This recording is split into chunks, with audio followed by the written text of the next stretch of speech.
Bugün hızlı yapıştırıcıyı baştan sona test edeceğiz. İlk olarak o yanında gelen fıs fıs nedir? Neden daha çabuk bitiyor? Ve bu sprey gerçekten gerekli mi?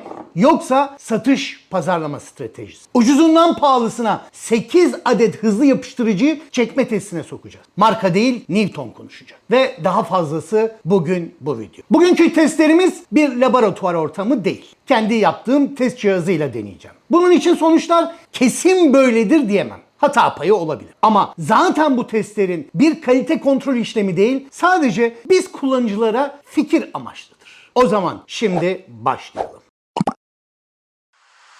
Hızlı yapıştırıcıyı doğru mu kullanıyoruz? Bizim milletin acayip bir yeteneği var. Dönerin son ısırığıyla ayranın son yudumunu nanosaniyesinde denk getirir. Ama iş hızlı yapıştırıcıya gelince sistem çöküyor. Tutkal şişesi daha yarıdayken fıs fıs rahmetli oluyor. Peki neden? Biz mi yanlış kullanıyoruz? Bugün bunu test edelim. Önce şu işi anlayalım. Japon yapıştırıcı dediğimiz şeyin gerçek adı siyonakrilat. Bu boya gibi kurumaz. Yani içindeki su uçtu, yapıştırıcı sertleşti veya güneşi gördü sertleşti olayı değil. Havadaki, yüzeydeki nemi kimyasal reaksiyona girip sertleşti. Yanındaki fıs fıs ise soğutma veya soğutucu değildir. Bu bir aktivatördür. Görevi yapıştırıcıyı soğutmak değil, kimyasal bağlarla sertleştirmeyi sağlamak. Eline sıkınca bir soğukluk hissi veriyor. Bu da gazların hızlı buharlaşmasından, yani biraz kimya, biraz fizik, biraz da fıs fıs şov. Bize genelde şöyle öğretiyorlar. Bir yüzeye az yapıştırıcı sür, diğer yüzeye aktivatör sık, sonra birleştir. Ama atölyede çoğumuz ne yapıyoruz? İki tarafı bolca yapıştırıyoruz, bol sürüyoruz. Sanki ekmeğe tereyağı sürer gibi. Parçaları birbirlerine yapıştırıyoruz. Sonra dışarıdan basıyoruz. Tıs. Tutmadı mı? Bir daha. Tıs. Yahu içimiz rahat etmedi mi? Bir daha. Tıs. Mübarek. Sprey değil, yangın tüpü. Firmalar da gereğinden fazla yanlış sprey kullanıldığı için çabuk bittiğini savunuyorlar. Ben de dedim ki bunu ezbere tartışmayalım. Test edelim. Aynı PLA numune, aynı yapıştırıcı alanı, aynı yapıştırıcı, aynı bekleme süresi. Hepsi 12 saat bekleyecek. Yapışma alanı görmüş olduğunuz gibi 12 milime 6 milim, yani 72 milimetre kare. Şimdi bazı arkadaşlar diyecek, Erbil bu alan küçük. Evet, bilerek küçük. Çünkü ben burada koca parçayı yapıştırıcının bağını test etmiyorum. Kuvveti alana bölüyoruz. Yani milimetre kare başına ne kadar dayandı ona bakıyorum. Buna da megapascal diyoruz. Alan küçük olabilir ama fizik aynı fizik. Şimdi 3 yöntemi kapıştırıyoruz. Kitap usulü. Bir yüzeye az tutkal sürüyoruz. Karşı yüzeye ince bir aktivatör sıkıyoruz. Birleştiriyoruz. Bastırıyoruz. 10 saniye bekliyoruz. Bu bize genelde doğru kullanım diye anlatılan yöntem.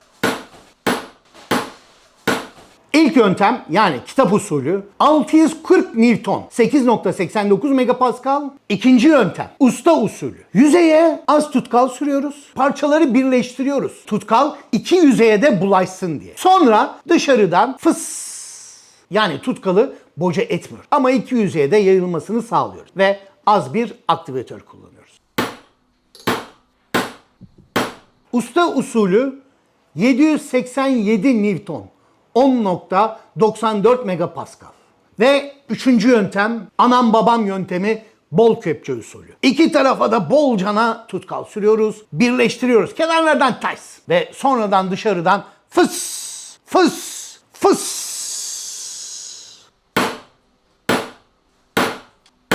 Bol kepçe usulü 1222 Newton 16.98 megapascal. Yani çekme testinde kazanan açık ara bol kepçe. Newton burada masaya yumruğunu vurdu. Ama hemen gaza gelmeyin. Bu sonuç şu demek değil. Her yere bol bol sürelim yapıştırıcıyı, bol kullanalım değil. Bol kepçe yöntemi çekmede güçlü çıktı. Dışarı taşan yapıştırıcı kenarda ekstra bir destek sağladı. Yani sadece iki yüzeyin arasında yapıştırıcı değil, dışarıdaki kabuk da yük taşımış oldu. Hatta dışarı taşan tutkal gerçek taşıyıcı alanı da büyüttü. Ve bu şekilde bizim megapascal ölçtüğümüz formülünde biraz kandırmış oldu. Kısacası bol kepçe kimyasal değilse de geometride kazanmış olabilir. Kırık yüzeyler de bunu gösteriyor. Kitap usulünde yüzey daha temiz ayrılmış. Usta usulünde tutkal iki tarafa daha iyi yayılmış. Bol kepçede ise kenarlarda dolgu, kabuk ve ekstra destek var. Yani bağlantıyı resmen zırhlamış. Çirkin mi? Evet. Güçlü mü? Evet. Yani hızlı ve sert değil, çirkin ve güçlü olacak bu videonun başlığı. Ama her durumda en iyi yöntem demek değil. Büyük parçalarda sonuç değişebilir. Darbede farklı çıkabilir. Bükmede başka davranabilir. Temiz görünmesi gereken yerlerde zaten bol kepçe kötü durur. Bugünkü sonuç sadece şunu gösteriyor. Bu numunede 12 saat bekleme sonunda çekme testinde en güçlü yöntem bol kepçe çıktı. Demek ki hızlı yapıştırıcıda mesele doğru yanlış değil. Tutkal miktarı, spreyi ne zaman sıktığın önemli, bekleme süresi çok önemli, bağlantının şekli önemli. Bir de son olarak şunu demek istiyorum. Tutkalı yeterince kullanıyoruz. Yani yaydığımız yüzeyi görüyoruz. Eğer çok sıkarsak her tarafa dağılacak, pislenecek. Bunun için bunu görüyoruz. Az sıkıyoruz. Ama spreyde yayılan bir şeyi göremiyoruz. Oldu mu, bitti mi, tamam mı, yapıştı mı bilemiyoruz. Bunun için bolcana sıkıyoruz. Allah ne verdiyse basıyor. Çok fazla sıkmanıza gerek yok. O kimyasal tepkimeyi başlattıktan sonra çok daha sağlam olur. Yani üstüne binlerce kat katsanız zaten dış çevresi tamamen bunun ne oluyor? Kabuklaşıyor. Kabuklaştığından dolayı içeriye çok fazla nem girmiyor. Onun için çok fazla sıkmışsınız, az sıkmışsınız çok önemi yok. Evet, burada marka değil, ambalaj değil, ezber hiç değil. Newton konuşur. İnanma, test et. Şimdi kullanımın yöntemini gördük. Ama akla ikinci soru geliyor. Tamam, yöntem önemli. Peki marka farkı gerçekten var mı? Ucuz olanla pahalı olan arasında ciddi fark çıkıyor mu? Yoksa hepsi aynı şişenin farklı etiketi mi? Şimdi hızlı yapıştırıcıları arenaya çıkartıyoruz.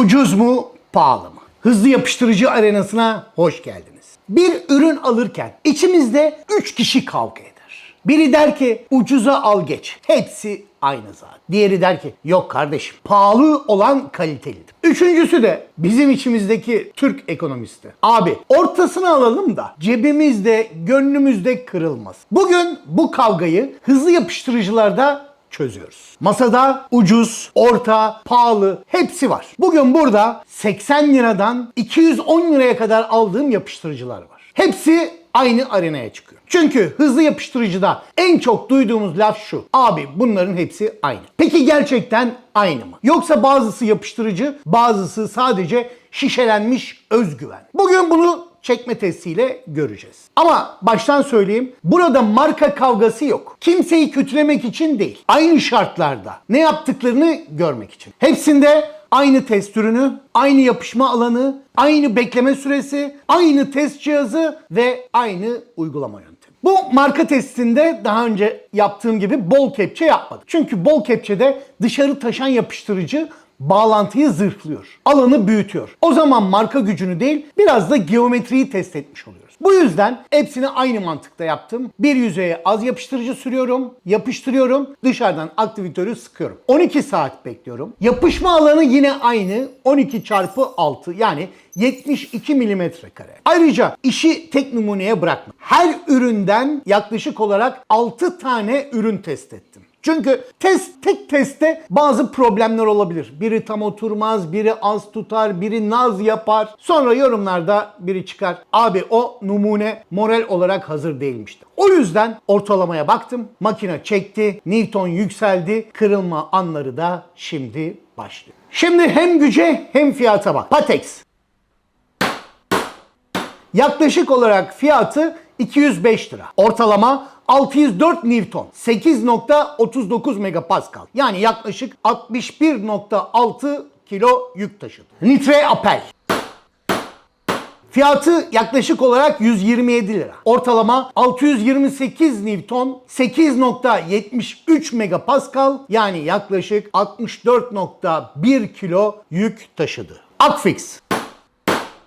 Fiyatı yaklaşık 119 lira. Ortalama 670 Newton. 9.31 megapascal. Yani yaklaşık 68.3 kilo yük taşıdı. Ninja Sensil. Fiyatı yaklaşık olarak 140 lira. Ortalama 675 Newton. 9.37 megapascal. Yani yaklaşık 68.8 kilo yük taşıdı. Kuantum. Bunu yerel bir satıcıdan 80 liraya aldım. Ortalama 680 Newton. 9.45 megapascal, yani yaklaşık 69.3 kilogram yük taşıdı. 404. Fiyatı yaklaşık 98 lira. Ortalama 913 Newton. 12.69 megapascal, yani yaklaşık 93.1 kilo yük taşıdı. Burf. Fiyatı yaklaşık olarak 180 lira. Ortalama 988 Newton. 13.73 megapascal, yani yaklaşık 100.8 kilogram yük taşıdı. Sunfix. Fiyatı yaklaşık 120 lira. Ortalama 1313 Newton. 18.24 megapascal, yani yaklaşık 133 kilo taşıdı. Yani bu testte en güçlü çıkan açık ara Sunfix oldu arkadaşlar. Ama işin güzel tarafı şu. Sunfix sadece en güçlü değil. Fiyat performansta da zirvede. Çünkü 120 TL'ye 1313 Newton taşıdı. 404'te 98 TL'ye 913 Newton ile çok güçlü ikinci bir oyuncu gibi duruyor. Quantum ise 80 TL'ye 68 Newton taşıyarak ucuz ama iş görür tarafında dikkat çek. Yani pahalı olan otomatik kazanmadı. Ucuz olan da otomatik çöp çıkmadı. Newton etikete bakmadı. Sadece şunu sordu. Kardeşim, kaç Newton'da bırakıyorsun? Bu test bütün evrenin gerçeği değil. Bu test aynı PLA'da, aynı yapışma alanında, aynı yöntemle 12 saat bekleme sonucunda yapılan çekme testi. Başka yüzeyde sonuç değişebilir. Ama bu şartlarda tablo net. Ambalaj değil, fiyat etiketi değil, reklam hiç değil. Newton konuştu, inanma testi. Buraya kadar iki şeyi gördük. Bir, hızlı yapıştırıcıda kullanılan yöntemi sonucu ciddi değiştiriyor. 2. Marka farkı gerçekten var. Ama şimdi daha tehlikeli bir soruya geliyoruz. O fısfıs aktivatör gerçekten şart mı? Yoksa her setin yanına konmuş güzel bir satış hamlesi. Çünkü hepimizin başına geliyor. Yapıştırıcı şişede hala duruyor ama sprey çoktan bitmiş. Ve o an insanın aklına şu geliyor. Ben şimdi bunu aktivatörsüz kullanabilir miyim? Aktivatör olmazsa olmaz mı? Yerine bir şey kullanılabilir mi? Yoksa bazen en iyi çözüm sadece parçayı sabitleyip beklemek. Şimdi bunu göreceğiz. Hadi. Bu aktivatör sprey gerçekten şart. Yoksa bize her setin yanında sunulan güzel bir satış stratejisi. Çünkü düşününce garip bir durum var. Yapıştırıcı hala duruyor ama sprey bitince herkes panik oluyor. Sanki yapıştırıcı artık çalışmaz hale gelmiş. Peki gerçekten öyle mi? Aktivatör olmadan hızlı yapıştırıcı tutmaz mı? Yoksa daha mı yavaş tutar? İşte bugün bunu test ediyoruz. İnternette bu konuda tam bir halk pazarı var. Ben de dedim ki tamam, madem herkes bir şey söylüyor, hepsini aynı şartlarda test edelim. Ama baştan net söyleyeyim, bu dolgu testi değil. Bu sadece aktivatörün yerine ne kullanabiliriz veya çok mu gerekli? Test adayları şöyle: saf su, cam sil, kendi aktivatör spreyi, amonyaklı su, karbonatlı su, hiçbir şey sürmeden ve son aday hoh. İlginç geldi. Hoh, evet, bildiğiniz nefes. Çünkü nefeste nem var. Bakalım insan tipi aktivatör çalışacak mı? 2 test grubu yaptım. Aynı yapıştırıcıyla bütün aktivatörleri denedim. Birisi 1 dakika, birisi 2 saat test grubu oldu. 1 dakika, yani hangisi hemen tutuyor. Lakin 1 dakika testlerinde genel tablo çok zayıf çıkıyor. Buradan 2 sonuç çıkıyor. Aktivatör yerine evde ne bulursan sıkıp 1 dakikada taş gibi tutmasını beklemek pek gerçekçi değil. Sonra ikinci gruba geçtim. Bu sefer hepsini 2 saat beklet. Aynı PLA numuneleri, aynı yapıştırıcı, aynı yapışma alanı, aynı baskı süresi, sadece yüzeye uyguladığımız aktivatör denilen şeyi değiştirdik. Sonuçlar geldi. En kötüden başlayalım. Cam sil. 46 Newton. Yaklaşık 4.7 kilo. Cam sil buraya aktivatör değil, moral bozucu olarak çık. Amonyaklı su. Çok pis kokuyor. Tavsiye etmiyorum. 106 Newton. Yani yaklaşık 10.8 kilo gibi bir taşıma. Açıkçası daha iyi sonuç beklerdim. Ama bu testte zayıf. Saf su sisi. Bunları arkadaşlar yanlış anlamayın. Direkt suya bandırmadım. Şöyle görmüş olduğunuz gibi sis yaptım. Yüzey çok böyle sırılsıklam olmadı. Saf su sisi 174 Newton. Yaklaşık 17.7 kilo. Nem verdi ama mucize yarattı. Hoh testi. 218 Newton. Yaklaşık 22.2 kilo. Yani nefes yöntemi saçma gibi duruyor ama cam sil, amonyaklı saf su falan filan bunlardan çok daha iyi. Bilim bazen insana nefes aldırıyor. Karbonatlı su. 100 mg suya yaklaşık olarak 1 çay kaşığı karbonat koydum. Bunu karıştırdım. Yine spreyle sıktım. 397 Newton yani yaklaşık 40.5 kilo. Alternatif aktivatör olarak kullanılır mı? Evet, belki kullanılabilir. Şimdi son 2 tane kaldı. Kendi aktivatör spreyi 527 Newton. Yani yaklaşık 53.8 kilo. Güzel. Beklenen güçlü sonuç. Ama hiçbir şey sürmeden yaptığım numune 521 Newton. Yaklaşık 53.2 kilo. Yani 2 saat bekleme sonunda kendi spreyle neredeyse aynı çıktı spreysizon. İşte burada olay değişiyor. Demek ki aktivatör sprey her durumda olmazsa olmaz değil. Eğer parçada kıpırdamadan duruyorsa, baskı düzgünse ve zaman verebiliyorsan yapıştırıcı kendi kendine de ciddi dayanım kazanabiliyor. Ama buradan yanlış sonuç çıkmasın. Bu sprey gereksiz değil. Çünkü 1 dakika testinde tablo ötekisi kötüydü. En sağlamı yine buydu. 1 dakika testinde müthiş sonuçlara elde etti. Evet, parça kayıyorsa, sabit bir şey de yoksa en çabuk sabitlemek ve çabuk tutması için en önemlisi kendi aktivatör. Şimdi aktivatör satış stratejisi mi? Tam olarak değil. Çünkü bu yapıştırıcının adı hızlı yapıştırıcı. Hızlı tutuyor. Gerçekten işe yarıyor. Zamanın varsa, parça sabitse ve düzgün baskı uyguladıysan hızlı yapıştırıcı kendi kendine de güç kazanıyor. Yani dışarıdan, ortamdan veya parça üzerinden aldığı nemle kendini zaten kimyasal bağlarla sertleştiriyor. O nemlerle beraber sertleşme sağlanıyor. Tabii ki burada zaman çok önemli. Yani internette gördüğün her şeye inanma. Newton konuştu. Kimi tuttu, kimi bıraktı. Kimi sadece ambalajda özgüven taşıyormuş. Ama hızlı yapıştırıcının günlük hayatta 2 klasik derdi daha var. Ele yapışması ve temizleme konusunda burada çok uzatmayacağım. Çünkü bu konuda çok güzel referanslar var. Açıklamaya linklerini bırakıyorum. Eldiven konusunda çok güzel bir video yapmış İrfan kardeşimiz.